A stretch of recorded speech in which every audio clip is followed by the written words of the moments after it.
and welcome to another episode of History of Westeros podcast, a podcast dedicated to George R. Martin's A Song of Ice and Fire book series, as well as HBO's Game of Thrones.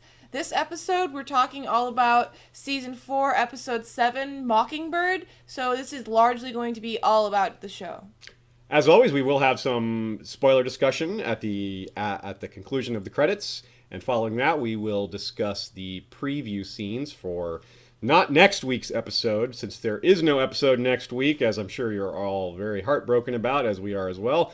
We won't be here next week either, because there's no episode to review. So keep a lookout for that at the end of the credits. Without any further ado, let's get started. For show watchers, this was a pretty major episode, but even for show watchers, you can see that it was more of a setup episode than it was maybe an event where an episode where a lot of things sort of resolve themselves. So for book readers, this was even more the case. There weren't a lot of really any major divergences from the book plots. Things largely kept to the book, the way things are in the books. Rather, tongue-tied already. So in other words, there were no true surprises. You could call it maybe a calm before the storm. The storm being, that's appropriate. This episode the season is based largely off of Storm of Swords, so it's kind of appropriate to use that analogy. And you can see that a lot of things are about to happen. There's going to be fallout from the things that have happened and that were announced. Obviously, there's going to be things because of Tyrion's getting Oberyn as his champion. That's clearly going to have some fallout. There's going to be a lot that happens as a result of that.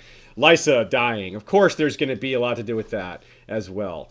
And as well as other things that we'll cover. So before we get started, though, a couple of quick things. We have a couple of shout-outs to do from user... I should have asked you how to say your name before I agreed to do a shout-out on here. So I think it's Jahmes. Is that Jams or Jamez or Jamies? I don't know. Anyway, Nazar got a brand new bag. There you go, buddy. He wanted an actual shout-out. I couldn't actually shout because people listened with headphones, and that would just be really rude to them. Anyway, there you go, It's hard to do that. Yeah, sorry guys, blowing out your ears at the request of one of our listeners. Also, a great point made by listener Brian Donnelly, who pointed out, hey, how come the Eyrie is never in the intros? Yeah, I've complained about that before. It's very weird to me.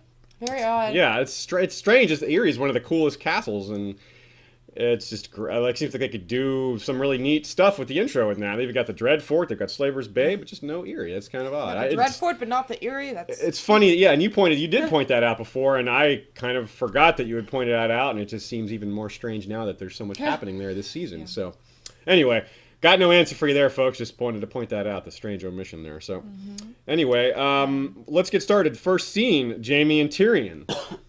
Sean, your thoughts on Jaime and Tyrion's first scene there?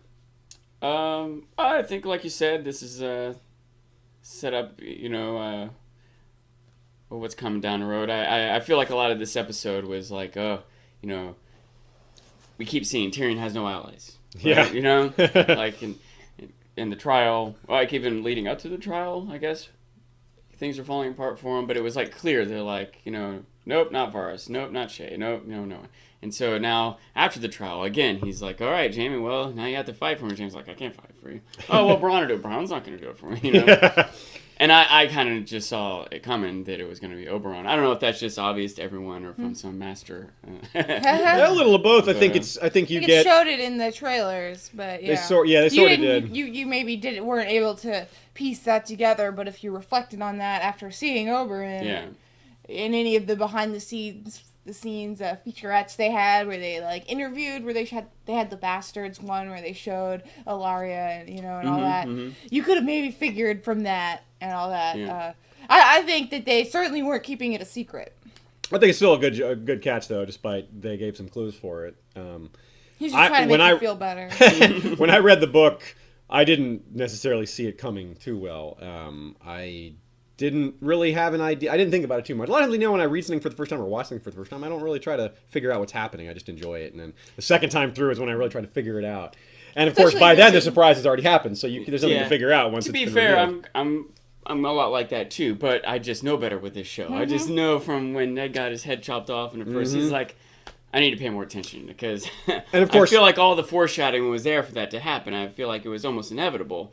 It's so shocking at that moment. But when then you consider everything, you're like, well, yeah, of course. Like Joffrey is a little hotbed of trouble, and it's Cersei and Ned's just not prepared for this. And did you think that he was just gonna go there and everyone's gonna live happily ever after? You know, there's a reason Oberyn's coming into this season.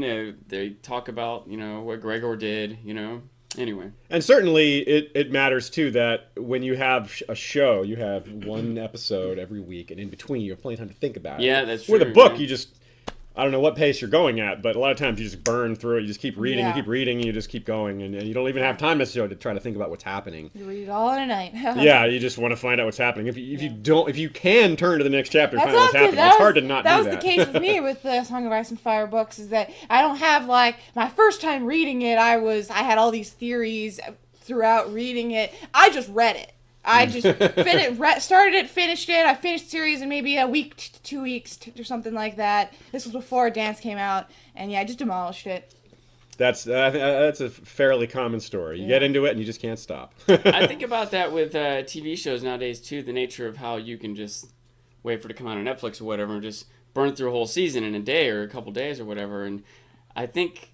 on one hand, I appreciate that. You know, like I want to know what happens next. You know, you don't necessarily have the patience to wait till next week. But shows that happen week to week do give you a whole week to ponder, reflect, have discussions with other people. I do sort of appreciate pacing it out also. You know, I think it serves some shows better than others. Arrested Development on the Netflix model is a lot better than Game of Thrones would be on the Netflix model. It's good to have time to discuss between episodes. It's a great thing about the way Game of Thrones works.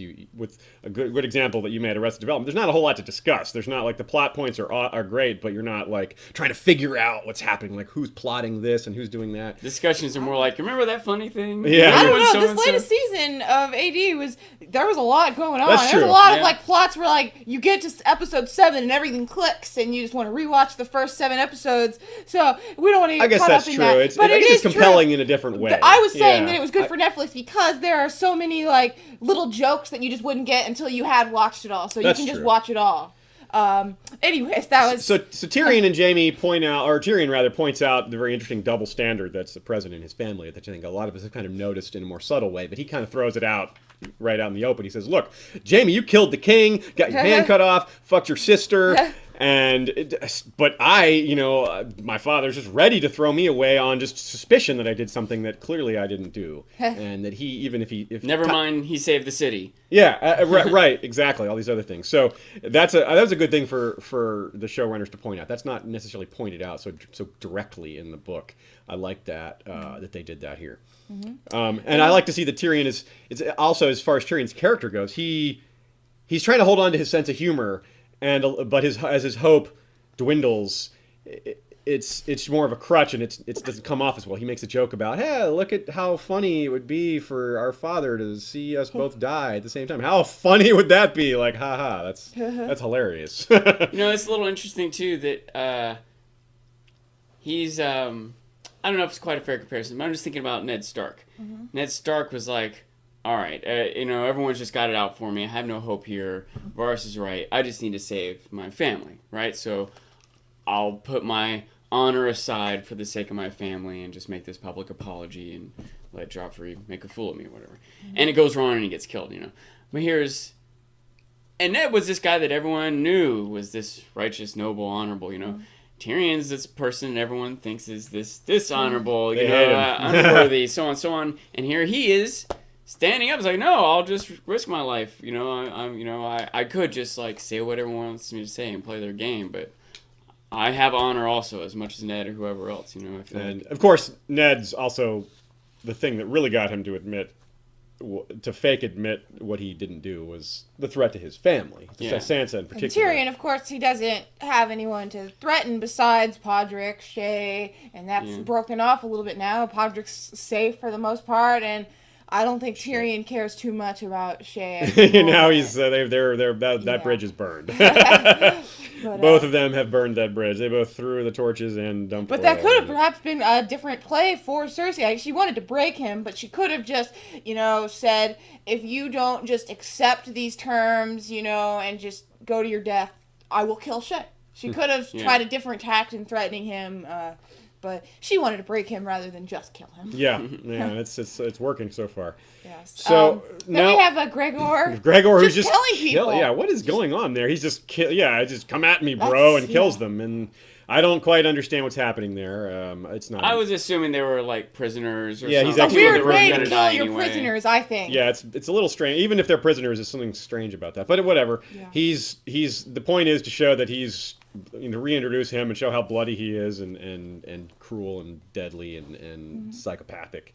And Cersei approaches him, and we have the little he doesn't care who he's fighting moment, and he's just good to point out that this is the third different actor playing the mountain. 4 seasons and 3 different mountains, and the mountain wasn't in season 3 at all, so they maybe would have had to have a 4. This could have been the 4th one if he appeared in season 3.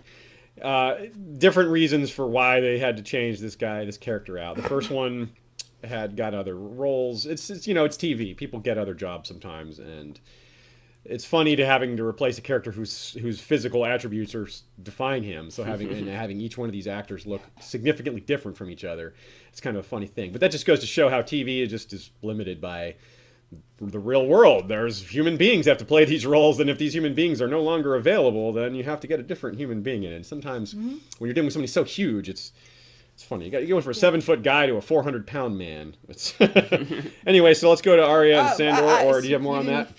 Anyways, I was saying that I thought it was really funny that Cersei, when walking to Gregor, she walks over the blood and guts, and she doesn't lift her dress up. She doesn't avoid it at all. And I thought that was interesting that Cersei isn't afraid to get dirty. Afraid to get her hem it's a little bloody.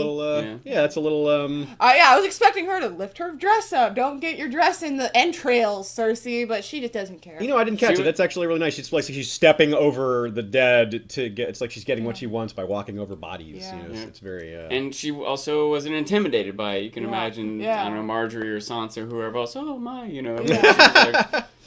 Yeah. She is not afraid at all. So so then we have we have Arya and Sandor. Sandor giving the gift of mercy. Yeah, we do. We have a little bit different than a little bit of a parallel there to what Gregor was just doing to the Doomed.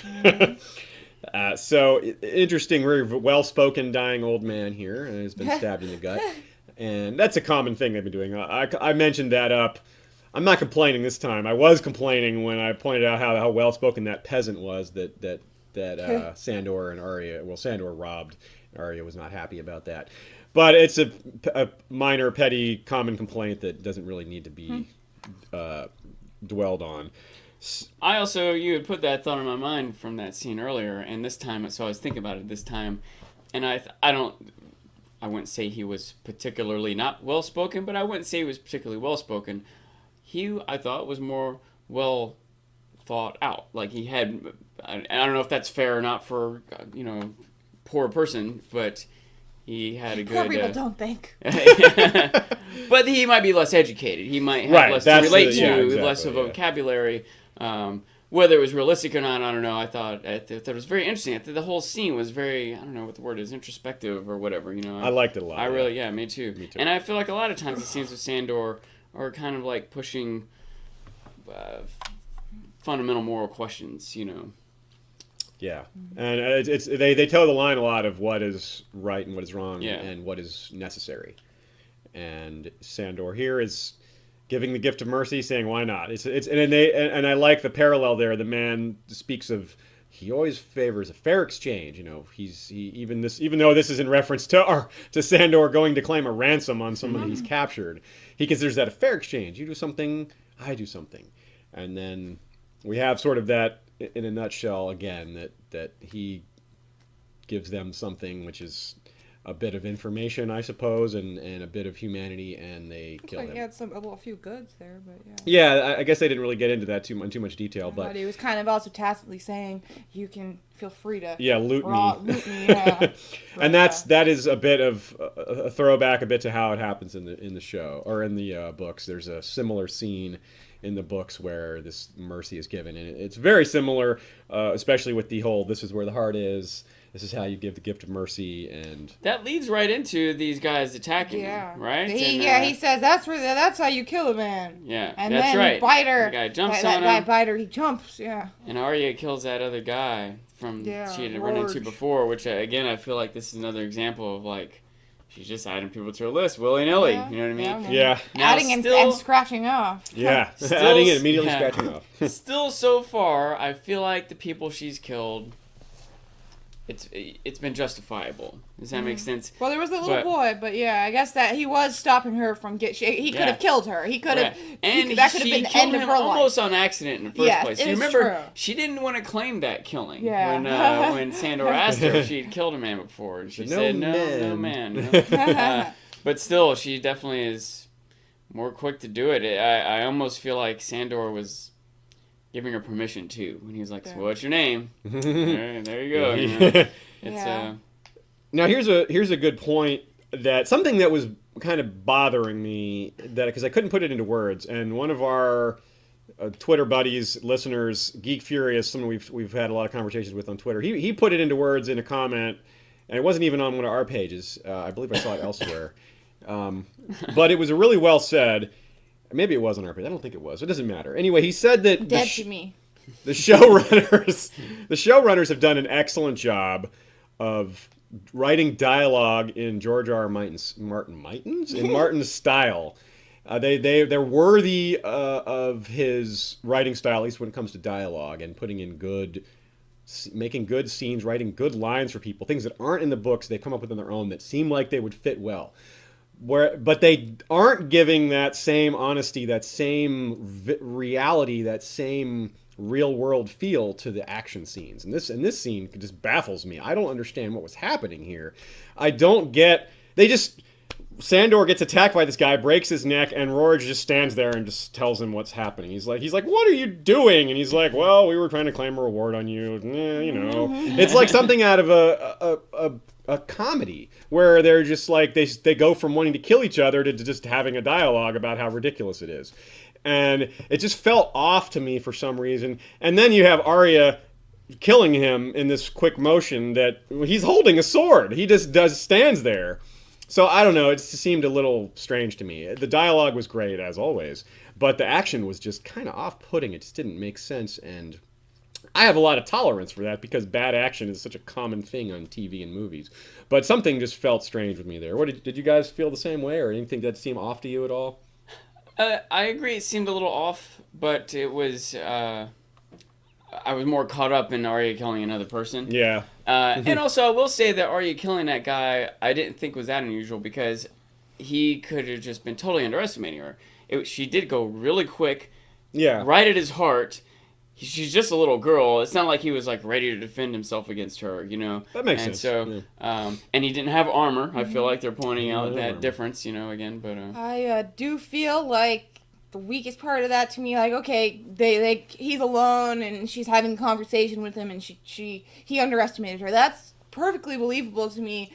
But the fact that this is the Hound and they didn't team up against him, really, that's what gets me. Like, Biter just leaps at him and bites him. I feel like they should be teamed up. And that was the trying thing to that do I it. did think was awkward. Is that guy just appeared out of nowhere. Yeah, and You know that they what I just mean? appeared out of nowhere. They didn't hear them. I guess they were.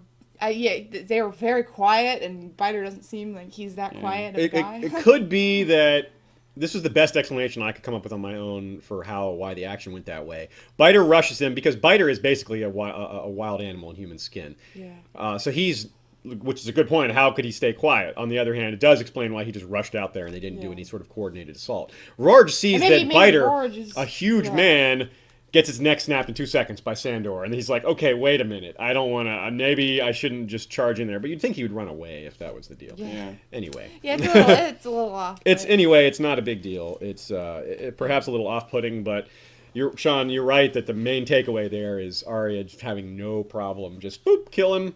And now it's almost like she's stronger. She feels like, now I know how to kill a guy really easily. I know where the heart is. It's like she feels she's empowered by that. She doesn't feel, she doesn't take note of her own descent into darkness. She's more like, she feels like, I'm getting more powerful. I'm not such a weakling anymore. I'm not helpless and out in the world and alone.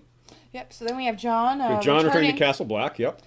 Yeah, it was a little odd. His returning scenes are always a little odd with how I feel like the chain of command should go and how I feel like that should happen. Like, he goes right in there and there's everyone is all in there and there's no privacy at all with him going to talk to his commanders. That's always a little weird to me. Like, he walks in and he greets Gren and them, and then he just goes in there to the dining hall and they have a talk. Yeah, dining hall / council room. Yeah. That's a little odd to me, but... Yeah. That's TV. It's the same. It's kind of the same thing with when Sansa, in the couple episodes ago, when Sansa is approaching the Vale, and they're like, he's like, now pull your hood up, which is already there. It's just, they didn't have time to have that conversation before they walk up there, so they just put it together, and we have to dismiss the silliness of that because it's TV and they have to. It's what they have to do. We can point it out, but we say that we're not really complaining. We're just pointing these things out. I will be complaining about a couple things later. And really complaining. Yeah, well, there's a few things that we'll get there. And also, I like noticing that Gaiman is here again. They're definitely building up Little Gaiman. Little Gaiman are the best archer in his Hamlet. Clearly, that character is being groomed for future scenes. We have some thoughts on that maybe we'll bring up in the spoiler section, but I think we've already kind of covered that. Anyway, so let's we can move past that. There's really not a whole lot to say about that scene. It's another transitional moment that's building up to. Shame on John. Yeah, there's the discussion of whether or not to fill up the tunnel, to fill the tunnel with ice. John knows that the giants are coming, and even these senior Night's Watch members have never dealt with that, but his arguments are not strong enough.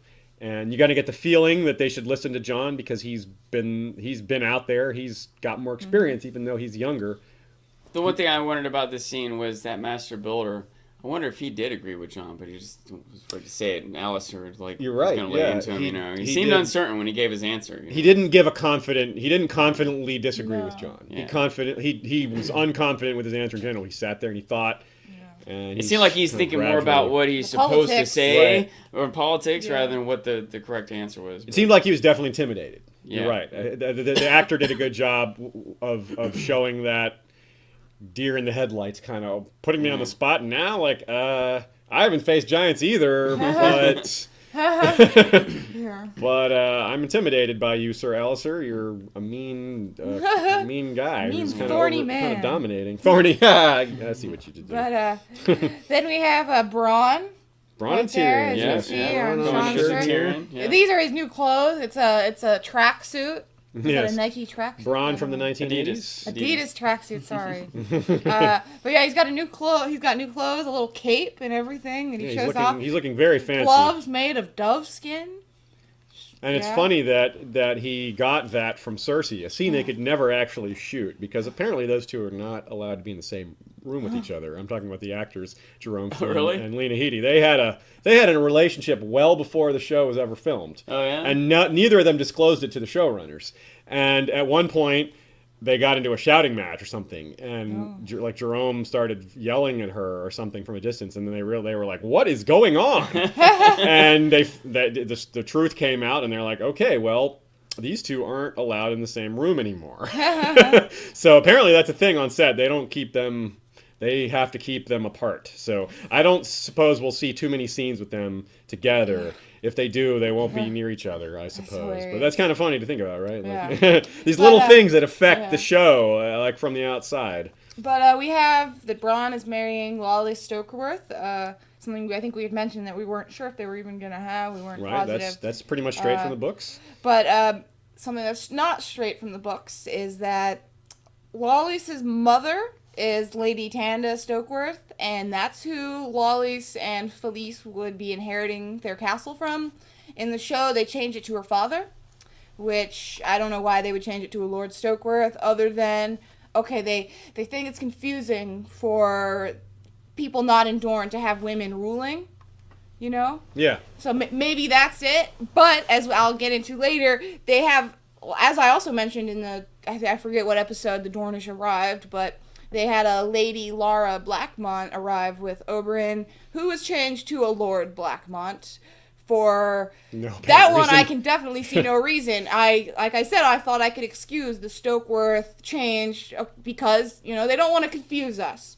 But the Dornish, they should be hammering it home that females can rule, females can inherit. That should be like a thing that they're trying to show us in a bunch of Dornish scenes, and in a way that makes it more confusing. And so that makes it even more confusing to me. And we have another example of it. I'll wait to address it so I can be mad again. But I actually am really pissed off about it, and maybe there's Sean. Maybe there's something to do with the writers, maybe someone just messed up, but I just can't see it happening 3 times with someone cast and everything without it being just erasure of females. So it's I find that off-putting as well, and strange too.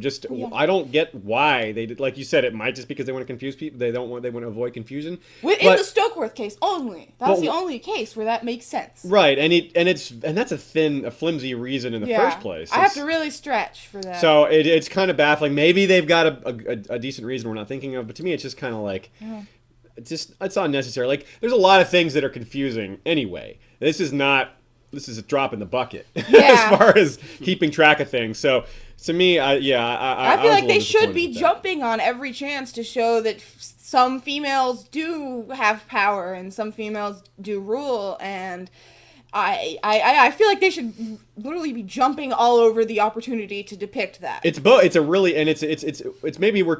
maybe it's something that we don't need to talk about so much, but it's so easy for them to do. They don't, it's just some all thing, but they. It's not like it's an extra budget. I assume it's not extra money to cast a woman instead of a man or something. Especially in this case where there isn't even someone cast. They just said the name. Yeah. All they do is say the name lady instead of the name lord. Yeah. It's like an active change that isn't saving them time or money or anything, Exactly. But let's move on. Yes. Okay, so now we have Daenerys and Daario. Now she says that your sword is mine, Daario, and his sword is in fact hers, as we see. Both swords. The clutch should have been the clue right away. He doesn't carry a sword; he carries an arak. So you know that she's referring to a different sort of sword. Now this scene was funny to me. Because it really drove home. I feel like we're complaining a lot this episode, but this really drove home the point to me that this Daario is just not the right actor for this role. Really? I really don't think so. I was okay with him at first, but he's kind of losing it for me.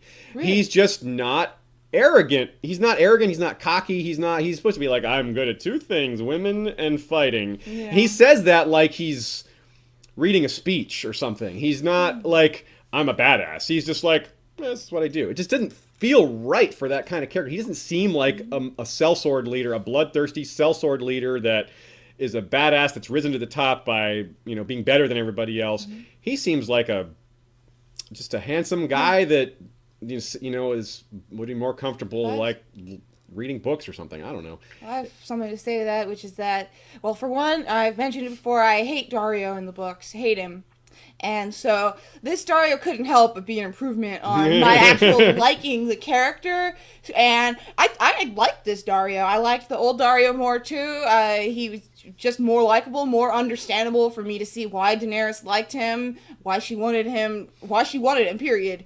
The books, Daario was gross and bloodthirsty. Well, I'm not trying to say he should be more like that Daario, but yeah. I'm glad to see him not be cocky and arrogant, and like I feel like he's just more comfortable. This Daario is more comfortable with himself and more just like, I don't need to really try for any of this stuff. Things just come to me, and women love me, and he doesn't even have to really try to show that because it's just true.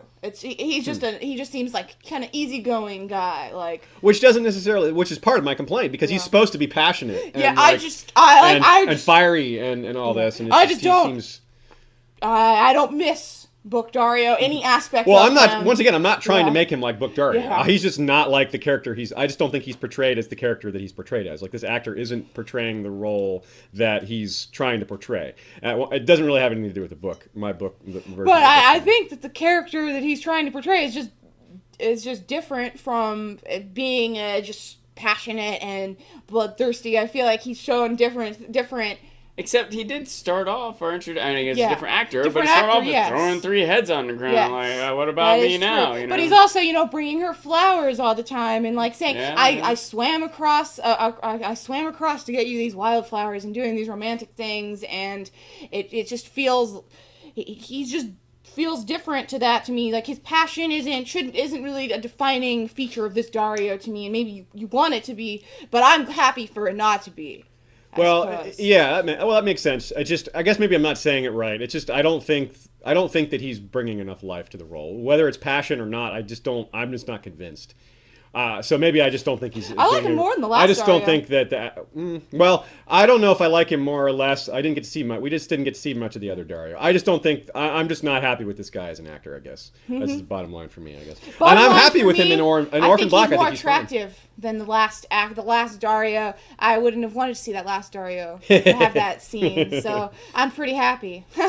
That works. Okay. Well, shall we move on, or do we have more on this topic? I guess one other thing that's important that comes out of this is how she decides to use him. That's true. I quite like that they showed Daenerys is comfortable with her sexuality. Daenerys is take off your clothes. She's completely willing to do that. She's completely willing to separate that from her duties as queen and to be forthright with Jorah and not lie and just be like, hey, I have needs. I did it. I have needs. Yeah, exactly. I did it. I'm not ashamed. So that was great for me. I like seeing Daenerys. Very strong, and once again, she's at her best when she's intense, and it often comes off when she's angry. When I think she's at her best as an actress, and I think it came off pretty well here too. It's maybe not the anger that made her so good; it's the intensity. She's good when she's passionate, particularly commanding. Yeah, she's very commanding. And that was maybe part of why. I hate to harp on this again, but maybe that's part of. She seemed a lot better than he did to me. Like, it felt like, I don't want to keep going on that. I do think that also he's, in that scene in particular, Daenerys is clearly dominating and commanding him right there. I feel like he's even more likely to simmer down and to be even more subservient to her. And especially when there aren't other people to be showing off to. Either. Yeah, and when there aren't other people to be showing off to. So I feel like he's at his, most vulnerable, softest point there. I guess softest. Right there. I guess maybe I don't like seeing Dario act soft. I don't know. Well, he wasn't soft later. Melisandre and Selyse, though. So yeah, here we go. Yeah, we switch right to another nude scene. A nude scene where there's actual nudity. And boy, they really wanted us to see Carice Van Houten's breast in this scene, didn't they? Yeah. They were just like always right there at the bottom of the never covered cut it for off. a second. She covered it for 1 second and like that. Now something that I wonder if we've seen her breast the most. I wonder which breast we've seen the most in the whole show. Probably Roz or something. Yeah, possibly. But she's climbing the charts. Yeah, we multiple scenes with her. I think maybe a couple of the actresses was at least one that didn't want to be naked anymore. And I know Carice Van Houten doesn't mind at all. She's like, I'll fill that job. Yeah. I'll do that. No problem. Yes. And I'm not complaining. So the interesting scene, though, Selyse shows more of how just devoted to this cause she is. She doesn't express the slightest bit of jealousy or upset. Well, maybe a slightest bit. I think that the actress is very good, and I like her a lot. And I thought she was just clearly very jealous of just Melisandre, just of herself, and she's constantly trying to keep herself in line with the Red God and with R'hllor, and to be holy and to be a good person. And so you can see like when Melisandre gets out of the tub, Selyse's eyes trail down and she's following her body. She's constantly looking at her naked body, and she's wishing that she was like that, but she's also steeling herself and just ignoring it, and you can see those different levels. You're right. She's kind of ignoring her own but feelings. But I feel like Selyse, if she just let herself run free, she would be Lysa Arryn levels of jealous. I feel like she could get to that point if she didn't have God to kind of pen her in. Yeah, it's kind of like the higher power is keeping her in line. It's what she's finding her own discipline, her own sense of duty, as warped as it is, through her beliefs, which are more powerful than her own passions. I didn't see it.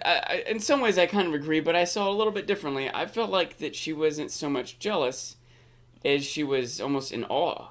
I think that she's like... Okay. She's both. Yeah. Now, I will also say, though, that I think at that moment when I think she is jealous, but I don't think she's overwhelmingly jealous. I think it's a subtle thing, that she still has passion or whatever for Stannis, but it's outweighed by her passion for the Red God and her... I don't know. Almost dwarfed by it. Yeah, right. I was going to say her delusions. So I was like, it might not be delusions. This Red God seems real, So yeah, she really is in awe of the Red God. And Melisandre's like this representation of it. She's here in her presence, nude. She even slept with my husband. Oh my, but did you use a poison to sleep with him? She's curious. She Yeah. still has curiosity about her husband and their relationship. Yeah. And when she's like, no, I didn't use a poison, she's like, oh. And there might be some disappointment in, oh, the potion you didn't, I want to hear about the potion, But I think she was jealous, like, oh, You're my right. husband Yeah, really you guys did, are right. My husband really did lust for you. But she's quick to be like, but I don't care about that. The red gods, the one law, the love, da-da-da-da-da. I can put that aside, But I also think that she was in awe of Melisandre, but she was also jealous of that she would be in awe of Melisandre. She would like men to be in awe of her. She would like to have that. Not that I disagree with you, but I think also she's in awe of Melisandre, jealous of Melisandre's connection to the red god. Yeah, I know. I think she wants that. Period. I think she and so when Melisandre then says, "Look, we're gonna have you look into the flames," Melisandre is very, she's very perceptive sometimes, and playing into that, and so she's playing into that, and and maybe there is, there's lies and truth there, and I didn't think of this till just now, but she even kind of said, she's like, some of these things aren't real power, they're just tricks, they're just magic, they're just chemicals or whatever.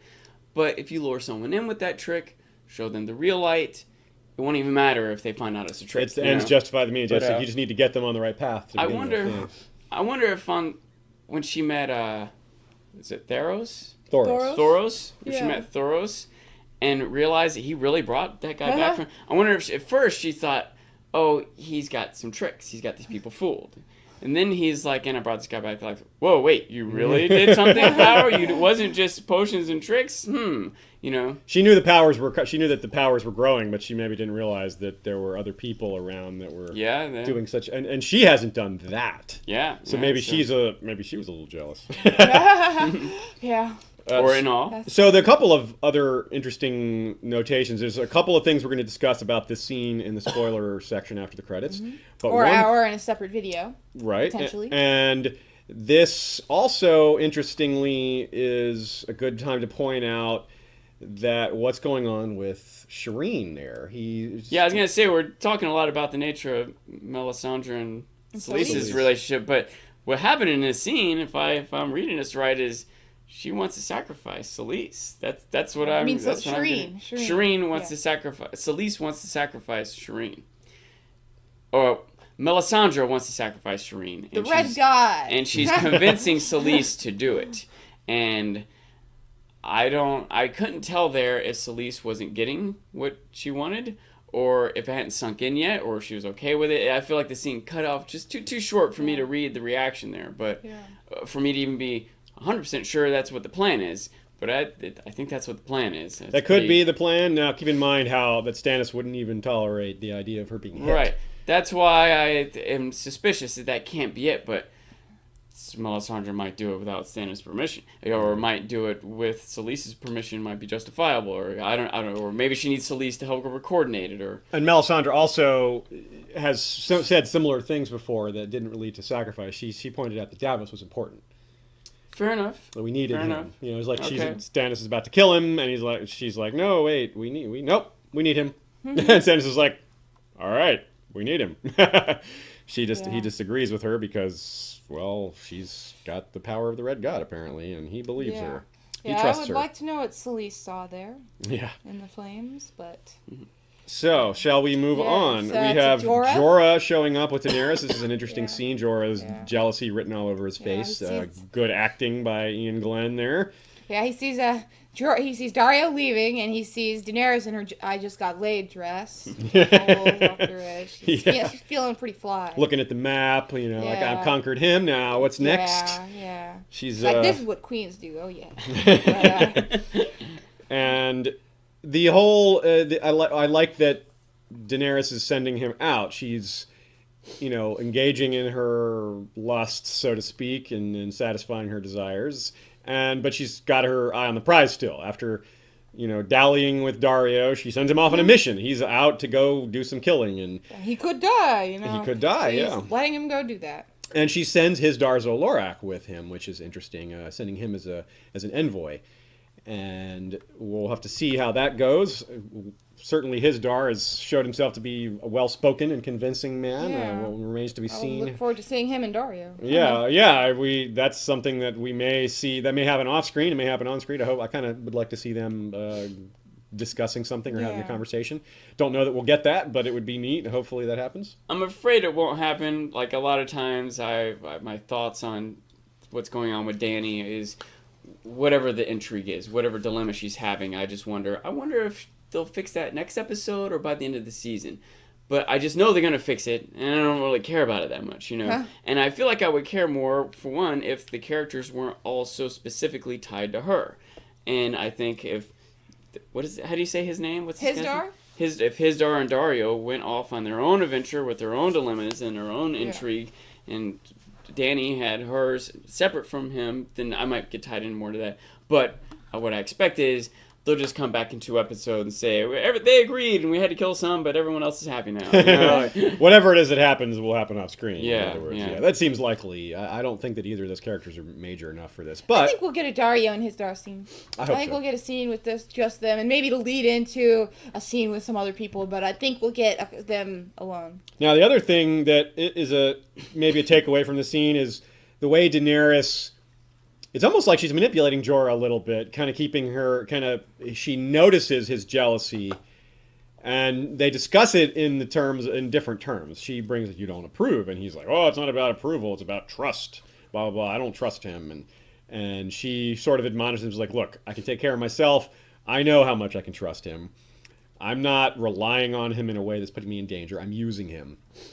And to prove it, she tells him that she sent him off to Yunkai. So, and Jorah says, oh, you did? Okay. So he sort of comes around, even though he's jealous, he kind of agrees that that's what she's doing. I'll say a couple things, a couple thoughts I have on this. One is that it's not, in a certain way, it's not too dissimilar from Cersei, how she has genuine feelings, but is using him to some other end, Yeah. But he might genuinely be jealous, but the thing is, Cersei is like manipulative and destructive and vindictive and evil, whereas he's genuinely trying to do the right thing, trying to be good and trying to be helpful, and he might be jealous, but it is true that you can't trust this guy, like he is saying true helpful things to her. Maybe he's overstating it, and maybe he's saying things she already knows. Yeah. And that's maybe why she's like, yeah, I know. Yeah.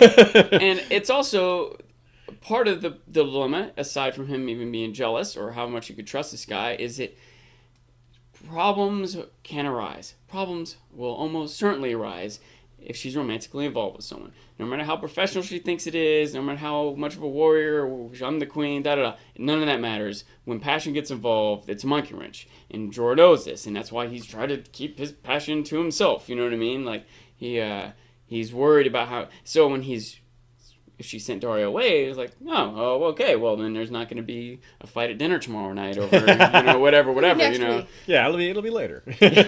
Um, It's delayed for now. I also like something about this scene, and it's also from this scene with Dario also, honestly, is this is more of a thing I said I liked about Stannis that Dany's doing. She's taking advice from her council. She is in a lot of ways young and naive, and these are experienced people who she can trust giving her advice. It does make sense to use Dario for his strengths. Go let him fight somewhere. He's just sitting around. What's the value of this force if it's not being used? And you have need for it to be used over here. And Jorah is like, look, you can't just go killing people willy-nilly. You gotta be, you gotta have some kind of tact, some kind of plan. You gotta account for the results. She's like, okay, fine. I'll send an ambassador. You're right. I think that it's... and she's very careful to make sure Jorah knows that he gets some credit for things. And that she's he's managing people well. The chain of command and all that, yeah. She's listening to them, and... It was a little bit manipulative, but I think it was also smart. That said, I usually like Emilia Clarke's acting all right, but I don't know if it was the line or if it was her acting in this one line, but when she says, no, tell him you changed my mind, it was like, just made me inwardly groan. It was just awkward, and I'm not sure if it was the line or her acting, but it just threw me out of the episode right there for a moment. I was just like, Daenerys. Yeah, I'm not sure. Dany Jeez. Yeah, it's so cheesy. God. Yeah. I agree it was cheesy, but I like the sentiment of it. I that like the she was sentiment giving of him it. proper credit, me you too. know? Although I don't necessarily think that she needs to tell Dario that Jorah changed her mind. I feel like that's more likely to cause strife between them. And I feel like she could have just told Jorah that you changed my mind and not said anything about that. But whatever. Yeah, it might get them a little too competitive Yeah, with it each might other. just do that. She but might not have realized might like that. She Yeah, still might be making. She's and- trying to give him credit, not necessarily thinking of Yeah. the next step, but she's trying. You She know, might want to know. she's learning. She may want that. If they're competitive with each other, they'll both do their jobs. Perhaps they'll try harder. She might specifically want that. That is true. She might be using their desire for her as a tool That to would make them work harder. That would even more excuse fine. why that line sounded so awkward to me. Yeah. If It might also Daenerys was acting. She's maybe not used to being so manipulative. I mean, Yeah. if she may see it as that. I'm not saying that it necessarily is super manipulative, but if she feels that she's manipulating him, she won't. She might not do that so comfortably, at least not the first few times. Yeah. Also, it might even be she might even actively want to make sure both Jorah and Dario know the pecking order. Like, hey, I might have slept with you, but Jorah's still in charge. You know? Yeah. Good point. Yeah. And she might really feel the need to remind him of that. 'Cause she might feel like he doesn't see it that way. And to remind Jorah of that too. Hey, That's what I guys, meant. you- Yeah, to okay, remind Jorah of that. Yeah. All right. Okay, so let's we move have- on to Arya. more Arya Back and to Arya Sandor. and We Sandor, have yeah. Sandor has got this nasty neck wound that doesn't look so good. Yeah. And the fire episode, the incident comes up again, and Sandor. It's neat. I like that. It's almost like Sandor stole back his line in season 1. Littlefinger tells the story to Sansa of why Sandor is the way he is. And it's almost like there's a parallel going on here because Sandor describes what happened, and he describes that, hey, I didn't steal Gregor's toy, I was just playing with it. And that kind of makes me think of how Littlefinger didn't steal Sandor's story, he was just playing with it. And now Sandor gets it back, he gets to explain it, he gets to own his own origin story and properly explain it and have that important kind of tragic moment where he's explaining himself, and he points out, hey, Arya, you think you're alone in this world? Look at me. My own father lied to protect my brother, who burned my face, who tortured me and burned me, and my own father covered it up. Like, you think you're alone in this world? Please. I'm alone in this world. And Exactly how he said it. and I thought that was really well done. Rory McCann getting a chance to do some acting this season in particular, and doing a great job with it. Great scene. Shea, what were your thoughts on the scene in general? I thought it was kind of interesting that we see the Mountain in this episode again for the first time in a while, and we hear the Hound actually tell his story about the Mountain, his brother, in the episode where we saw the Mountain. I liked that Well done, yeah. a lot. Sean, what about you? Yeah, this is one of my favorite scenes of the whole series. I thought it was really good on a bunch of levels. One, obviously I like these characters and how they're being fleshed out and learning these stories and everything, but from the performance and the filmmaking perspective even, I got to tell you that I thought it was so good when he reeled back from the fire. And Arya's like, okay, fine. She sat down. He sat down too. I somehow I just knew there was about to be I don't know what the word is, a consolation. Yeah, that he was about to he was going to reveal himself to her, if you will. You know what I mean? Yeah. He's been tough and he's been trying to teach her lessons and He You're hasn't let alone. much out, but it was pretty clear to me that he was willing to at this moment, that he was bonded enough with Arya. He almost had to justify himself too, the fear of the fire, and wanted her to know who he was. And it was all done, and it all happened, but I felt like I knew it was going to happen from just the subtlest little bits of facial expression, timing, editing, music, background, camera cut, everything was just so perfect. And as he was talking, one of the scenes, I don't know how keen other people are to this type of thing, but the camera was just very, very, very slowly closing in on him, very slowly and subtly, as he very slowly and subtly opened up, the story. And I don't know, I'm going on a little bit, but I just thought it was outstanding. I thought everything about that scene was just beautifully done. Yeah, it was fantastic. And at least one other thing that I have to say about it is that it's fun to see how the parallels between Sandor and Tyrion and maybe some other characters who are losing hope and how they react to losing hope. Sandor's like, look, I'm a walking reward. Like, not only do I have nobody I can turn to, but anyone who knows actively wants to kill me. I'm worth money dead. Like, he's worth less to society as a human being as he is a reward to somebody. And he's like, wow, this is hopeless. He's handling it pretty well, all things told, but it's a really bad spot for him to be in. And Arya is the one I want to point out how Arya seems like she's kind of given up a little bit on hope, but he points at her, he's like, you've got hope. You might be able to do something with your life. Look at me. Like, I'm screwed. And now he has this nasty wound on his neck too. That probably can't go well either. That's not going to help. Which we saw wasn't properly cleaned. So No. Anyway. So we have Brienne and Podrick. The other gruesome twosome. The other gruesome twosome, No, back to gruesome. back. It's like sitcom. They're one on Thursday nights on NBC.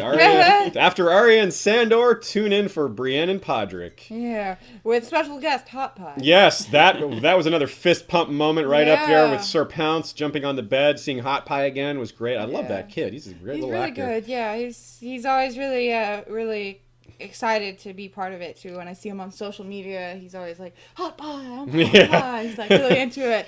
Well, I you're wearing love that. armor. You must be a knight. I love his Yeah. way of looking at the world. Like, funny well, because, Jaime's... two people are fighting. That's a battle. That calls back, if you recall, there was a scene with, I think, Hot Pie and Gendry and Arya where they're like, they were talking about armor or something like that, and he must be a knight. I forget when that was. They were talking about that. And then when Jaime's giving, Brienne her armor, he's like, you have to have good armor. And he has that whole scene, so it ties it all in. Parallels amongst parallels. But I loved can't find them all. Hot Pie's line, you cannot give up on the gravy, which is true. You can't give up, You cannot give up on the gravy. No, this episode and was... Winterhell. Yeah, and Winterhell. This episode had a lot of quotable lines. It's like maybe like 5 to 10 great one-liners, and pretty much none of them were in the books, which is harkens back to what we were saying about how the showrunners continuously do really, really good job with the dialogue.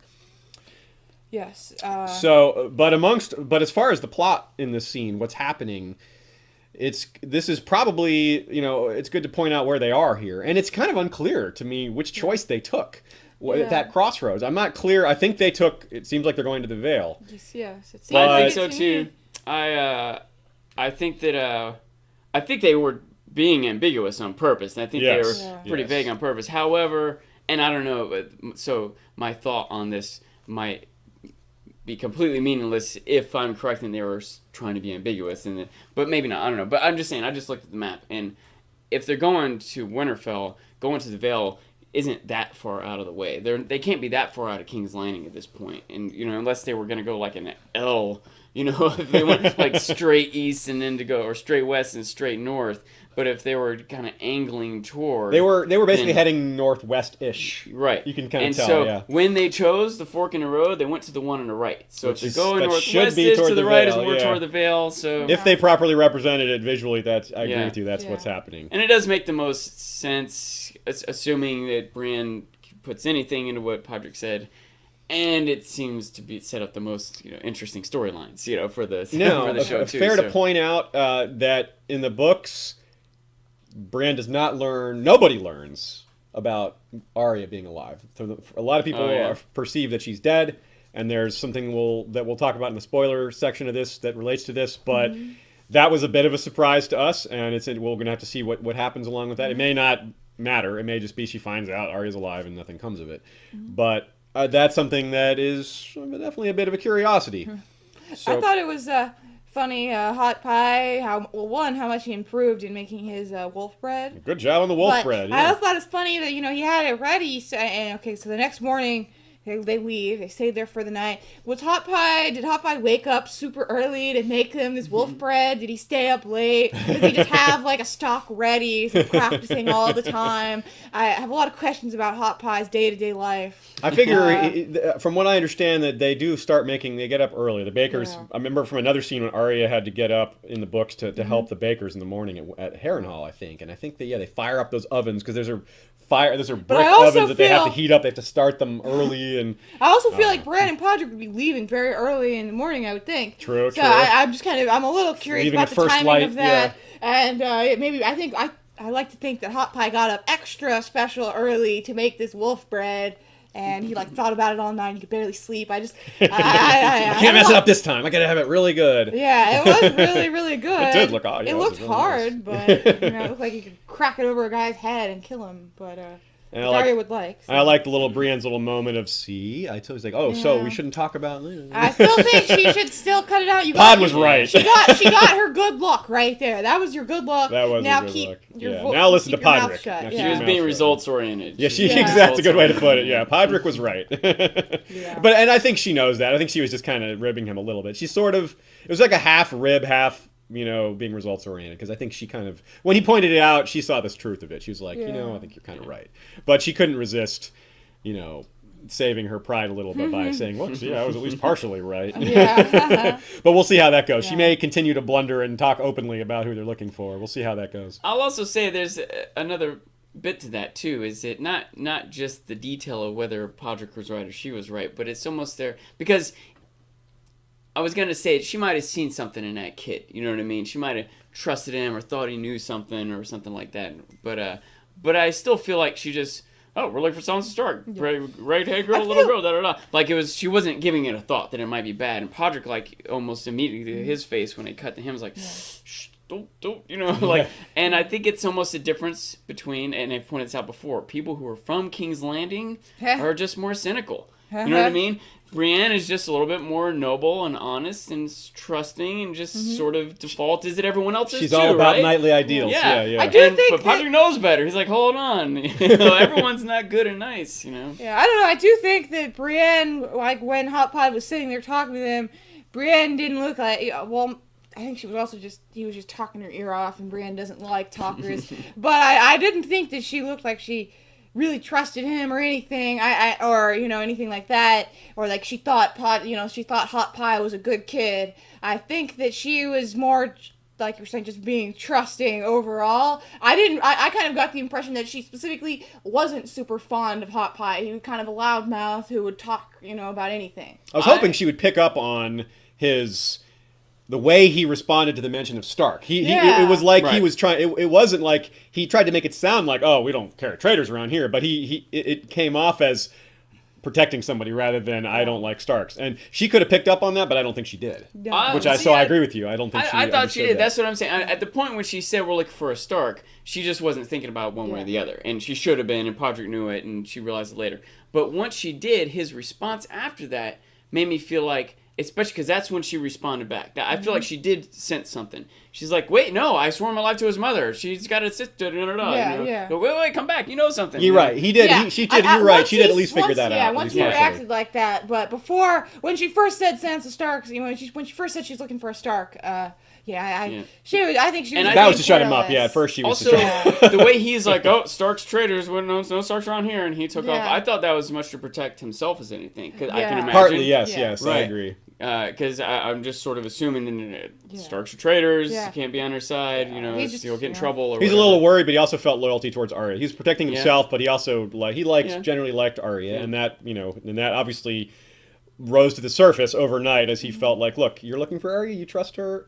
He did. Oh, he slept on. He's like, I trust that woman. After all, I'm going to go ahead. I like to think Podrick was even. Show his support. I like to think Hot Pie was even a little more trusting of Brienne than he would have been, specifically because she was a woman, and that's not usually the case, and because maybe she even made him think a little bit more about Arya than any other just a regular knight would have. It was a woman who was traveling around and fighting ostensibly with her armor. I have to think that Podrick, of all the people that I keep saying Podrick, of all the people that Hot Pie could trust, a woman like that is much higher on the list, I think. Now, if we have nothing else in that scene, should we move on? Yeah. Really good. Tyrion and really Oberyn. good stuff there. Now, Tyrion and Oberyn. Now, this scene, I think. Everyone, on the surface, this scene is a conversation in a dungeon, but actually, I think it was more of a duel. A duel not between Tyrion and Oberyn, but a duel between Peter Dinklage and Pedro Pascal, dueling over who's the better actor, because they were both really, really on display. This is a fantastic scene, And I think they were fighting for acting awards there, rather than having that was what was going on under the undercurrent of the very important and huge conversation of which many great details and truths were revealed that set up future events in a big way that probably builds a lot of suspense, a lot of excitement. But yeah, the acting, that's the thing I wanted to talk about first was how amazing the acting was. And our good friend Rudy pointed out something to me just before we started recording that I wanted to mention, which is that if you're a book reader and read this scene, which of course you must have if you read the books, it's so much different seeing this with Peter Dinklage's facial reactions. Seeing the scene with Peter Dinklage's face in play is so much different than reading words on a page. It's like a whole different scene, even though it's pretty similar to how it goes in the books. And that just goes to show you that acting brings something to the table that a book cannot do. There's things that books can do that TV cannot do. This is one of those things that when the show is at its best, it's just another thing that you just can't copy. I was even thinking that in that scene earlier with at the wall with John, and Alistair asked the head builder, like, what do you think of closing up the tunnel, whatever. In the book, John would have had to see this guy's facial expressions. Martin would have had to written down what the facial expressions were, what John thought about them. Yeah. But in the show, we just get to see them. I don't know in the book how much detail he went to describing that guy, but in the book, was it more clear what that guy thought? Well, that scene isn't really how it happens. Okay, no. So there's the parallel isn't quite there. There isn't that moment of the builder being caught in the middle like that. So okay. we just don't have the parallel. But yeah, no better place than to the old cliche, a picture is worth 1,000 words. I mean, this is right in that, right up the alley there. This is what we're talking about. This is like 1,000 pictures a second. Yeah. However many frames a second. Yeah. And so I think that in the end, well, we won't get to that yet, but so let's talk about some of the detail here. Basically Oberyn tells his story, the story of how he first knew Tyrion. Now, something a little odd about this, it's not a complaint, but it's a bit different to kind of figure out the timeline here, because the ages from book to show have changed significantly, and especially Cersei and Jaime are considerably older in the show than they are in the books, and it's not quite clear how old Tyrion is. They're like 6 years older, which is pretty considerable. When you go from like 34 to like 40, that's a pretty big difference, in Cersei's case, for childbearing and stuff like that. But in the books, Tyrion is 8 years younger than Cersei and Jaime, and Oberyn is 8 years older than Cersei and Jaime. So Oberyn would have been 16 when Tyrion was born. Cersei and Jaime would have been 8, which is why, Cersei. It certainly sounded like Cersei and Jaime were much younger still, because of how, she's pinching his cock, and she's kind of she's just being somewhat immature and like cruel away too. And it sounded like she definitely was still younger than Oberyn, but I'm not sure if it was the full 8 years, more or less, not sure. And you can see and so that makes it a little difficult to pinpoint some of the things, but Oberyn ultimately they're not super was important. probably around 16ish when he went, and yeah, and he tells this story, and you can see, just because, once again, the camera is on Tyrion and Peter Dinklage's face, this tells the whole story. Hearing how his sister and his brother, as well, his brother treated him kind of in a good way by coming to his defense, even at such a young age, and how that must get him now that she's finally getting what she wants, and how he points out Cersei always gets what she wants eventually, and how Jaime is powerless to stop her, even though Jaime's trying to defend him, even as a boy, he can't do it now. Cersei's getting what she wants in the long run again, and it just crushes him. He's just breaking down. He's starting to cry, and then then the Red Viper drops the famous line at the end. He says, "What about what I want?" And he says, "Everything I want is right here." Tyrion says, "If you're looking for justice, you've come to the wrong place." And he's like, "I disagree. I've come to the right place. Everyone I want revenge on is right here." And it's this Inigo Montoya moment of, I'm going to start by getting the mountain, and I'm going to keep going. It's not going to stop there. And it reminds me again of how much music can add to a scene. I talk about facial features, I talk about acting, but the music in this episode was superb as well. The way they led things up, the way they built suspense, the way they enhanced the actors' emotions by adding the appropriate music with the appropriate timing. That's something I'm particularly sensitive to. Sean, you're big on noticing the way the camera moves and things like that. That's something you tend to focus on a lot. And for me, the music is something I'm particularly sensitive to, and it really got me. I was feeling the emotion of the way they timed it. Just really well done. Big props for them there. One little thing, when you're talking about the music, Yeah. unrelated to the scene, but we got a comment in one of our YouTube videos a while back about Baelish's song. I don't know. Did you see that comment? I don't think Someone I did. said that in season 1, we had a scene which we now know apparently, as I don't pay much attention to the music, is known as Baelish's theme song, and it played in season 1 and so that was the true reveal about the Lysa Arryn and John Arryn stuff. Apparently, someone commented saying that, and I would be very interested in, since you know more about music than I do. He was a music major, guitar major, so Yep. I would be pretty interested in you looking that up. I would love. Yeah, I'll have to check But that out. someone said that, Yeah. which was kind of interesting, the true reveal, and we didn't know about We'll try to follow up on a future episode yeah. with Someone what did we comment will learn with some it. things. But one other thing I wanted to say before I let Sean talk more about this scene, continuation of what I was infuriated about earlier, which is this was the other case that I mentioned. Might be very small, you might not have noticed it, but Oberyn says, "Our father took us to Casterly Rock." And so in the books, Oberyn's mother takes them to Casterly Rock, and his mother is the ruling princess of Dorne. So maybe his mother still is the ruling princess of Dorne, but they changed it to his father taking him, which I have to keep telling myself. But it's a pretty silly change. It's one line. It really makes no sense to me, unless, like I said, if I tell myself that it was just, his mother was home still ruling Dorne. But if they actually... That's a reasonable theory, If they actually change the ruler of Dorne to a male Martell, I will be really infuriated. It's just, again, like, why? Again, why would they do that? And yeah, you might think it's okay, it's unimportant, but it really is important. It's very important. There's a lot of female characters in the show, but they don't show very many female characters in power. And... They could do that, and they make tons of changes from the books to the show, and so not only could they not have made those particular changes, they could have changed it even more if they wanted to. They could have shown females being even more in power. They could have gone the other way, and yeah, it's really disappointing. They didn't do it. Obviously, I am very disappointed in that. But okay, Sean, any other thoughts on this scene? I wanted to point out, especially hearing how you were talking about your perception of this scene going, and I guess Rudy also, how Tyrion was responding to the story of his childhood and whatnot.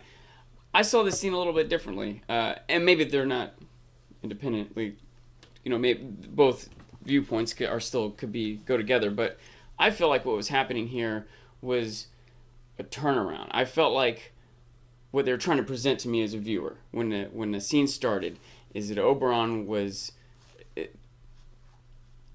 from Tyrion's perspective, Oberyn's coming as an enemy. Oberyn's coming to him to be, maybe to mock him or to maybe get information out of him, yeah. or maybe to find how, I don't know for sure, but I felt like it was being presented in such a way that Tyrion was perceiving Oberyn as an enemy, and the stories that he was telling were almost like explaining why you should die, and why I hate your family. Yeah, what I mean? Yeah, it's like it seemed to me like, Oberyn was. It started off like Oberyn was telling him. I didn't think, because I still felt this whole time like Oberyn had a soft spot for Tyrion, and they were setting up this battle between Gregor and Oberyn.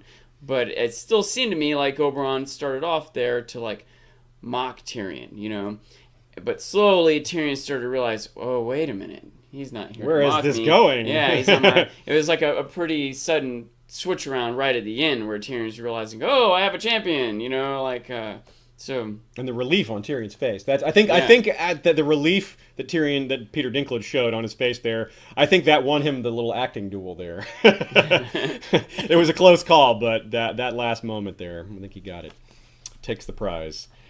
So, of course, it's very exciting development. We'll see where that goes. Obviously, there's been hints that there would be this duel from before the season even started, outtakes and previews and all that. So everyone saw scenes of Oberyn flipping around doing spinning moves and all this stuff. So you kind of knew at least some sort of action scene with him was coming. So we'll have to see. And of course, the next episode is entitled The Mountain and the Viper, so you know that's coming up.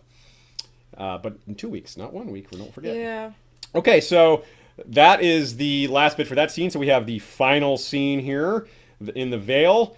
Starting with Sansa and her... That's a really nice-looking snow castle, wasn't it? Yeah, it was great. They didn't even show her have any tools or anything. Yeah, like, how did she do that? That's good. I could have, like, a full set of snow castle building tools, and my snow castle would be, like, a tower. So Robert comes in, and it's hilarious. I think this is some of this dialogue is not from the books. Some of it is, but the whole... Where's the moon door? What do you do without a moon door? That was not in the books at all, and it's hilarious. Little Robert Aaron, or Robin Aaron as he's known on the show, but I really love that kid. That kid is great. Great actor. So good. Love to hate him. Yeah, I can't wait to see what that kid grows up to look like, and when he grows up to act in, if anything. Like, is he always going to be like kind of an annoying character? Yeah. He's a future McLovin type, perhaps, something along those lines. Yeah, I will say real quick, part of what to me, the different aspects of his character, weird, crazy, mean, awkward, pitiful, I think is a thing that I feel kind of sorry for him.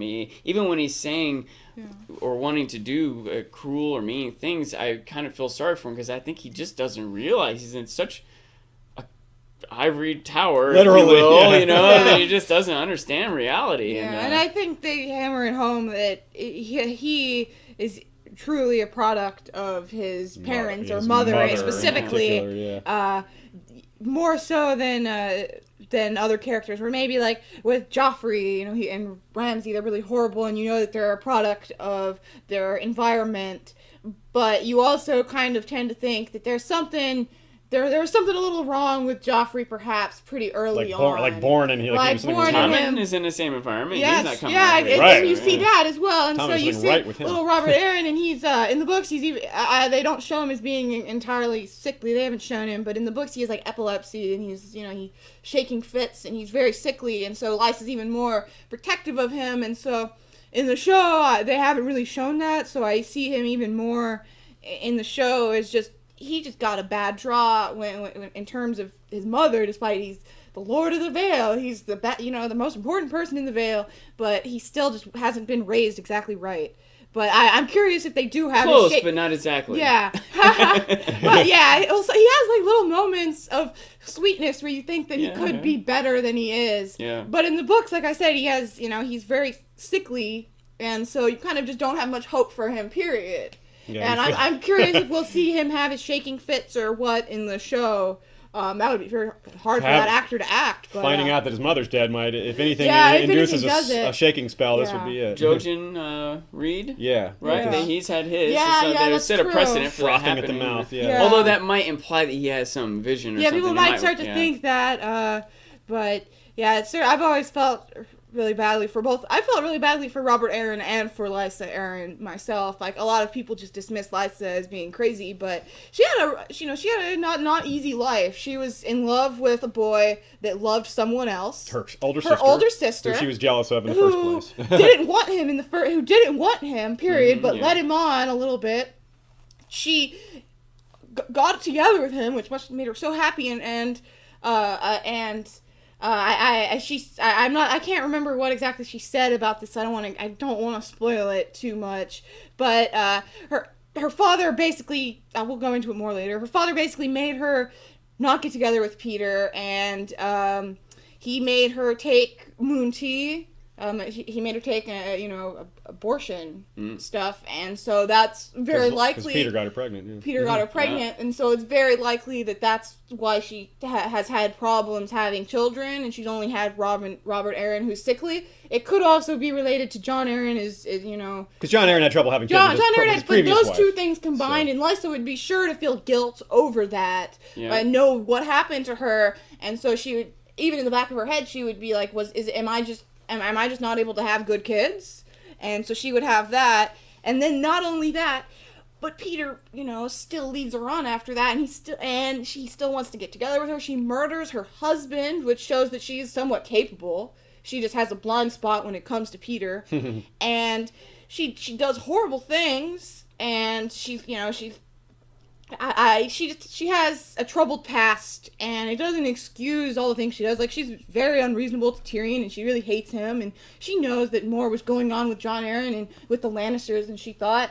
But she was, she has just such a blind spot when it comes to Peter, and Peter needed her to do all of these things, and I don't know, people hate on Lysa a lot. It's almost like they call her crazy, and it's almost like she never had a chance at life. Like life never gave her a chance, even though she was how born would you like into to be a good married family. to like a 60-year-old man, or however old he was when she was like a teenage girl? Yeah, that's I just feel so bad for her. So, but you're right. It's even if you feel bad for her, you have to admit that she's not. There's no hope for her ever becoming a good person. Yeah, there's no recovery for her. Yeah. But Peter realizes this, and so he pushes her out the middle. Maybe if Peter Baelish was dead, there would be some recovery for her. If he had died years ago, she could have maybe gotten over it by now. Yeah. But with him alive, she's just consumed with the thought of him. I think even when he's not around, and he's still he's still sending her letters on occasion, or they're making plans throughout all these years. She can't ever let him go. So yeah. Anyways. So we have, of course, the big moment. Before that, we have where that hit that Sansa does a great job of. Sansa does that hit surprised Sansa herself. Me. It was a little surprising. Sansa herself does a poor reaction. She has a poor reaction to the situation, but Sophie Turner, the actress, handles it perfectly. I think the reaction that Sansa has is very realistic. She's a child herself. She's very young, and her getting angry and not keeping in mind who this little Robin is, how he's uncoordinated, he's blundery, he's just an awkward kid, and she's kind of a little mean to him for how awkward he was. Like, oh, you ruined it, and I thought that was kind of interesting. And now, of course, he blows up and gets really inappropriate and destroys the whole castle, has a temper tantrum, and her response is to slap him, which was surprising, but also kind of a normal thing to do to somebody who's kind of losing their shit. Yeah. And she immediately regrets it and thinks she's going to get blamed for it. Of course, yeah. It doesn't go quite how she thinks. I had a little bit of conflicted feelings about that slap. In that, at first, my gut reaction was just that I didn't like it. I didn't like Sansa doing that, and then things are changed from the books. He knows that she's Sansa Stark, and she's able to be more of herself in this situation. They're betrothed already. And they're betrothed already in the books. He thinks she's Elaine Stone. Elaine Stone, the bastard, would never hit, the Lord of the Vale, I wouldn't think. Agree. And so my gut reaction was because I was thinking of her as Elaine Stone. She can't do that. But Sansa Stark, it's more believable for me for her to lose her temper. And Sansa has been holding it together for so long. And she finally let it out in Winterfell, and Winterhell. Robert Arryn, in Winterhell, and little Robert Arryn ruins it, and so she still has just let it out, and she's still experiencing all these emotions, and so her emotions are really close to the surface, so she just hits him, and so I like it a lot more than I did at first. Once I realized that I didn't like it because I didn't think Elaine Stone would do it. But I think that I thought that it was okay. I think at first I felt like Sansa wasn't even that angry. I think I'm not sure, it's kind of subtle. It almost felt like she was playing along with him. She's like, oh, you ruined it. Now I have to build it over again. And then he's like, oh, he like flips out, and she's like, hey, don't flip out at me. You did ruin it. And he's like, no, and he starts kicking it, and I feel like it's so easy. He's just stomping around in the snow, and she slapped him. What's the deal with that? But she worked on that probably for hours. Imagine if you were like writing an essay for your college paper, or typing a program on your computer. Imagine if you were writing and somebody your life went up story and just started tearing up your paper, smashing your computer. Like, hey, stop! You I think might even physically attack them because they're messing your thing up. That you I think have it's even something more invested close in. to that is if Sansa was writing down what happened, like her life story, and because this isn't just the time and effort she invested, but it's also like this memory that she's trying to remember home, and he just starts stomping all over it. Then I don't not necessarily saying she should have slapped him, but I think it's completely reasonable. I don't think it's out of anyone's character or something mean that she did. It shouldn't hurt him. She's just snapping him out of his little tantrum. But there's a little undertone here that I think is interesting too. That Sansa, it was the most eager of all the Starks to leave Winterfell, and now she's the one that misses it the most. Yeah. Well, damn it, I was gonna say that it is a reminder though that Sansa is still a little girl. I felt like she did get a little petty. She's like, "You're being stupid," you know. She did get a little petty with him. She kind of descended to his level, right, rather than trying to be an adult. But which she's but not. also, So. I have said this in the past. I feel like, in a lot of ways,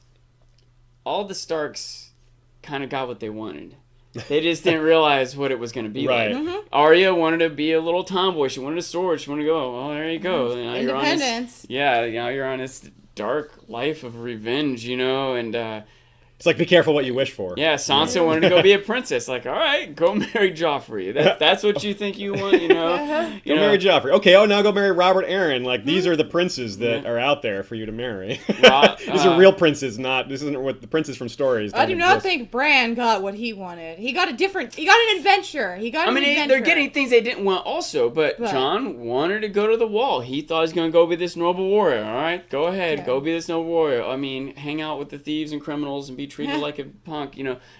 Bran wanted these stories of adventure. He wanted, you know, the stories scare me. Yeah, but I like the stories. You know, he wanted these stories. Well, now he's part of one of these stories. He did want an adventure, but he also, you know, wanted to, you know, be a knight and potentially join the King's Guard and do all the, you know, he wanted a different kind of valor. And Robb, we're not exactly sure what Robb wanted. I guess he wanted to be like his father. Yeah, he wanted to follow her. Yeah, I guess he so. He did that. Straight to the grave. I really do think that bad politics. What you're pointing out about Sansa is true generally of the Starks. That they're all. It's almost, you know, like the devil giving you a wish, you know. But there's the loophole. It's almost. I feel like that's what's happened to all the Starks. You know? I agree with that. That's very well put. So now the big moment, we have Peter coming out and saying to. Just before the big moment, I suppose. Saying you might have been my child. You might have been my child. And this is interesting. I saw a brief minute and a half interview with George R. R. Martin on this very subject, on Peter's feelings about Sansa and how he's conflicted, which is great because it just shows that even Martin's villains have very complex psychological makeups. He sees her simultaneously as an object of desire because of how similar she is to Catelyn, who he has had a crush on ever since he was a child. And childhood crushes are a thing that a lot of people never get over, especially when they're confronted again with the reality of what's still happening, the fact that she's still out there. And there's this carbon copy version of Catelyn who's out there for her for Littlefinger to see, to kind of relive these memories with. But she's also the daughter he never had. Some people think that when he's saying those things, it's just a way to like get in her good graces and kind of be more fatherly. But it's true. He's not lying about that. He's not just saying that. He really does think that she could have been his daughter if it had gone the way he wanted to, and he had gotten to marry Catelyn. And it's a big part of Littlefinger's character that's always driven him. A lot of his ambition is centered around these childhood incidents where he learned that it's not about what you do. It's not about how clever or smart you are. It's about who you are and your birth and all this. And Littlefinger has been at war with that since he was a little child. He hates the fact that he wasn't good enough for Catelyn. He hates the fact that society judges him as not good enough for Catelyn. So he is going to make himself good enough for her and her kind. And whoever gets in his way, watch the hell out. I have a question for Sean. Were you concerned about Sansa? Were you actually at all worried that Sansa could be killed? You know, I guess that I wasn't, honestly. You weren't, okay. I have said in the past there's certain characters that I think... I knew that you really liked Sansa, and I thought that... I was curious if you thought Sansa was just safe, or if you would just be like, no, my favorite. I like that you asked that question, because I hadn't thought about it. I often think about which characters I think of as safe. Like, I think Dany's just totally safe. Yeah. And I used to think Tyrion and Jon were totally safe. And Jaime, but I'm coming back around. I think, okay, Jaime's safe now. If they're going to kill him, they would have done it. Tyrion also, but I don't know. Maybe I guess theoretically Tyrion might die here. But even Jon, I used to think his storyline was so independent that he couldn't, kind of like Dany, he couldn't die. Yeah. But now even his storyline has other characters that are tied up with him that are off on their own adventures, Ygritte and Sam, much like I think would be more interesting if it happened with Dany. So I do have more fear that his character could go away with that storyline still continuing with these other characters and the zombies and everything else. I've started to, I didn't think about it early on, but I've started recently to think that Bran and therefore Hodor are also pretty safe. I feel like those characters have like a storyline that's not about to sum up and wouldn't randomly end with his death. There's something even Jojen has even predicted, you know.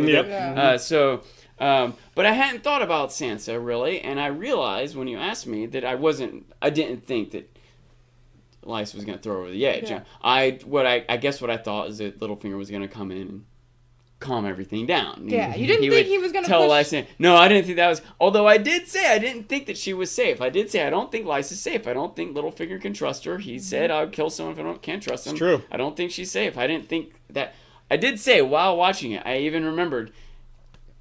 Was it season 1 or season 2 when there's a scene when Joffrey and Sansa were like out on a ledge? Yeah. Yes, beginning of season 2. And Sansa was just like looking at the ledge and looking at Joffrey, and Sandor noticed that Sansa was there, and Sandor like stepped in. Let's go, little girl. Let's step away from this ledge before you do something you're gonna Exactly how it is in regret." the book too. She's thinking, "It's just my chance. It's my chance." And then the moment was gone. And Sandor, it's like as if he knew what she was thinking. Yep. You know, it's like, yeah, he probably did know what you were thinking. And I had that thought just there. It's like Sansa should just push them both off the edge. She was thinking that she would go down with him. Yeah. Oh, really? really? She was like, I was like, I'll go down with him.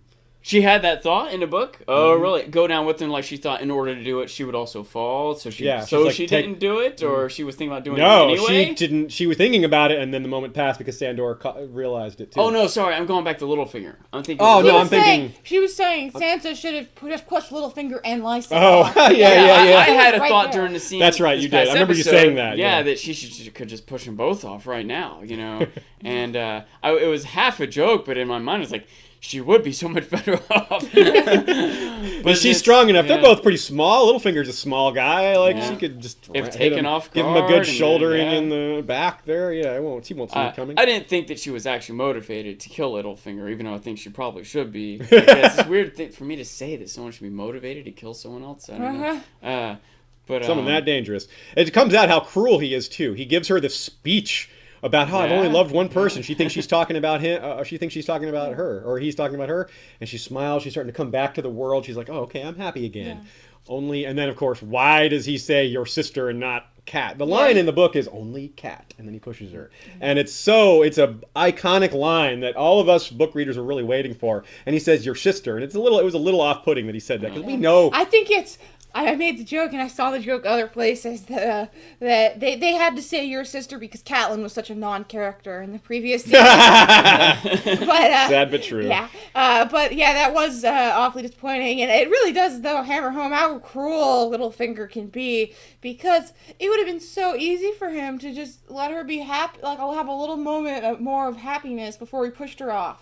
He could have made her think that she would have been left contemplating what he meant. Why did he push her off? And she would have come to the same conclusion, but she would have been happier a little bit longer. And yeah, it was just cruel. I like one detail they changed that I wish they kind of kept is that in the book she makes no sound. He pushes her out and she just silently falls to the ground. She doesn't scream at all because she's so shocked. Yeah. I think. Well, I can't tell if that's realistic or not because if she's such a kind of angry, loud person. I thought it was kind of poignant that she didn't scream in the book, but I can also see that how that may not doesn't fit her character. So I'm not complaining that she did scream here, but I just thought it was interesting that they changed that. I know we're pressed for time, but there's three quick things I want to try to say. Well, okay. 2 of them should be quick, but one is that the way her last moment was like a little bit of a torture compared to with Sandor earlier. He's like, here's some water. Yeah, I wish it was wine. You know, his last moment. True. It's interesting. You know, he snuck it in there. It's like suddenly, like he didn't see it coming. Sandor is this brute of a man. You know what I mean? Giving the merciful last moment killing. You know, whereas Littlefinger's this refined, honorable lord, and he's like ruthless, torturous to the end. You know, and we know how bad it is because Lysa had just described to Sansa how far the fall is and how gruesome it is, and it's a bit of foreshadowing there. And the other thing I was going to point out was the foreshadowing of with Bronn and Tyrion earlier, when Tyrion's like, you can't just marry this woman and get the land. She's Yeah. got an older sister. Don't you know how the inheritance is? Like, yeah, but if the older sister dies, and hey. And Tyrion's like, you and Cersei deserve each other. Yeah. Well, I feel like same thing. Littlefinger can't. I don't know if Littlefinger's going to inherit here, which this He's is not going to No. inherit, no, but he this will is leading wield me more married power. to her, the though, third thing so- that I wanted to say that might not be short, but I am wondering how Littlefinger's going to play this. What's he going to say? Is he going to say, oh my, Lysa fell out. She tripped and fell. I can't believe this happened. Hey, That's- everyone, We I can't hope go you much believe into me. that. Yeah, we'll have to. We're going to cover that a bit I in the wonder, spoiler is section. but- Sansa going to go along if he does say that?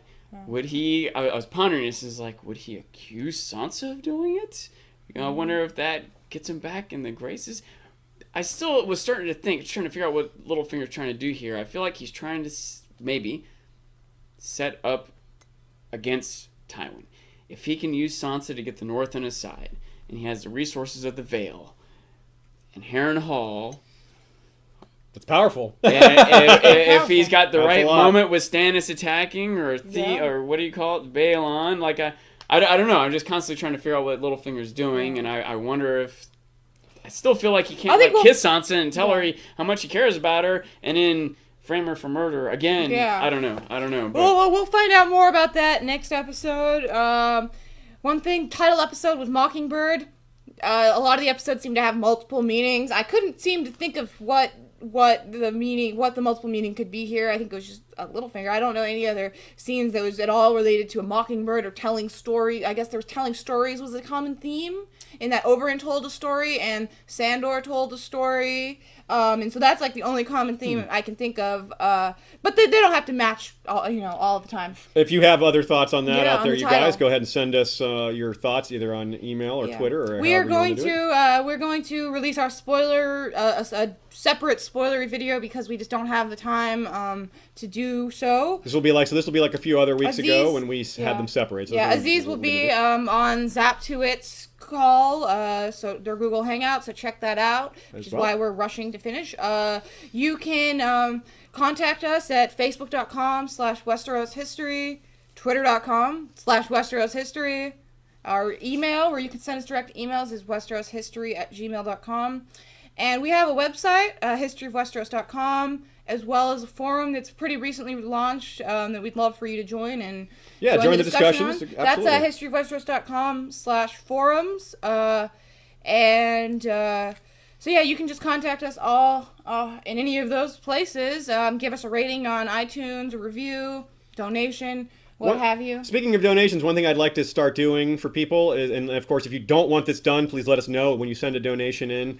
Send us a note saying, don't mention my name. For now, since I haven't heard from these people, I didn't ask them. I'm not going to say last names. But thanks to recent donations within the last week, from Daniel Snoddy, there I said the last name, Daniel S., I'm sorry, Anita S., Alan C., Victoria S., Vaughn B., and Rebecca M., and we got another one recently from Carrie. Thanks to all you folks for helping to support the show. It means a lot to us, and it really helps give us more time to work on future episodes. We really appreciate the contribution, anything you guys can do.